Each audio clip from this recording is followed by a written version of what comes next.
Gentrification as interpreted by youth. That's the focus of a new work by the Push Dance Company as it explores the transformation of the Bayview Hunters Point neighborhood in San Francisco. Concerns about whether local residents will be priced out of their own neighborhood are brought to life in a unique performance that premieres this weekend, combining dance with poetry. The sights and sounds seem familiar. A room spills over with focused intensity as a dance troupe rehearses for its upcoming premiere. But there's nothing ordinary about this performance. It's called the Point Shipyard Project, and it's a genre-bending mix of poetry and dance created with the help of the 3rd Street Youth Center and Clinic.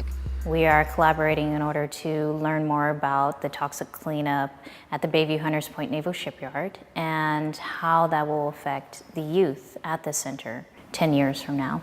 It was a place in the area where the land was passed down. This is where toxic and bombs were tested and contaminated land was found. It was never safe when the government came in. Caution. The Bayview Hunters Point neighborhood is located in San Francisco's southeastern corner. It's one of the few areas in the city that has not yet been greatly affected by gentrification. But after nearly a century as a working shipyard neighborhood, inhabited predominantly by African Americans, that's starting to change. Bayview Hunters Point is in the midst of a radical transformation. The 3rd Street Light Rail project was finished in 2007. An $8 billion redevelopment program is in progress, and the Navy shipyard is undergoing a massive cleanup of toxins. When I first brought the subject of gentrification to 3rd Street Youth Center and Clinic, the youth did not know about the cleanup at the shipyard. And there is going to be a whole new neighborhood and development along that area. And they wanted to know exactly how that would affect them. This will no longer be the Hunters Point we've known our whole lives. The longtime residents are facing a particularly complex problem. How do you support improvements to your neighborhood if they may ultimately result in the loss of your home? Simpson believes you start by helping people tell their stories. My neighborhood filled with blacks. They say it's contaminated. They say it'll be crazy and touche, it'll be dark and sobriety days, but there's a reason for these violent ways. After examination, I found that discrimination is contaminated. Push is a dance company that focuses on social topics, and we usually look for stories that are untold or not really seen in the public eye. So it was very natural for us to reach out to youth and ask them, hey, can you please tell us your stories about what you think the Naval Shipyard will look like in 2024. And they actually came up with some really amazing things. Okay, don't let the energy die here. Keep it up. The youth poets recorded their monologues, establishing a roadmap for Simpson's next step, creating the choreography that would merge the spoken word with movement. Right, if you're gonna do anger, like let it come through. For Simpson, this melding of poetry and dance isn't simply a tool for social change, it's also a personal exploration. This sound score is very important to the dancing because for me as a choreographer, there are parts where I take each word from the poem and make a movement specifically to that word. So give me some examples of certain words and how you translate that into gestures for the dancers. Well, for example, we have brain cells. Okay. Contamination. Examination. Sick. Dancer. Asthma. Shoot. White. Black. Break them down.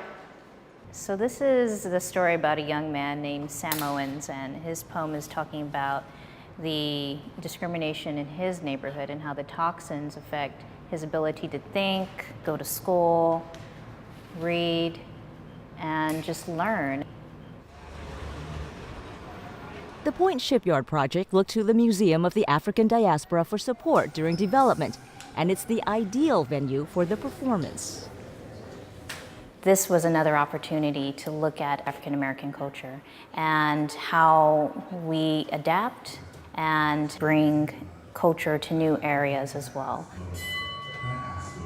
Simpson considers the piece to be part performance, part museum installation. It starts with the audience wandering through the space, interacting close up with the push dancers. By the end of the piece, the audience has been ushered into the top floor gallery to have a direct personal experience with the dancers and the words of the Bayview youth. Do not wear hoodies. Do not wear your pants low. Do not wear do-rags, fitted caps, ski caps. Do not wear headgear or anything that's red and black or blue. Toaster is one of the poets. He's seeing the piece for the first time. Jerseys, scrubs, uniforms, suits are always fine as long as they can count the numbers on your back. Be a number. Do not be a statistic. No. To watch it turn into something that like kind of explained how I feel walking down the street in most neighborhoods anyway, it was really comforting to watch other people feel the same way I did. Funerals are fine. Funerals are always fine. Like 7 people on stage feel and understand what I'm saying and then express it in that way, it was wonderful. Push Dance Company is a young company, and we're also a part of the discussion when it comes to displacement and diaspora in San Francisco. The residents of Bayview Hunters Point are facing the question of whether or not they'll be priced out, and I think that in some ways we're kindred spirits in that artists are also being priced out. For a century, this hard-working neighborhood has supported the Navy and other industries at great physical cost to the residents. But when the cleanup and redevelopment are complete, what will remain of the families, the artists, the community that built this neighborhood from the ground up? I think what should happen for that area is that the residents of Bayview Hunters Point have a voice in how their neighborhood is being developed.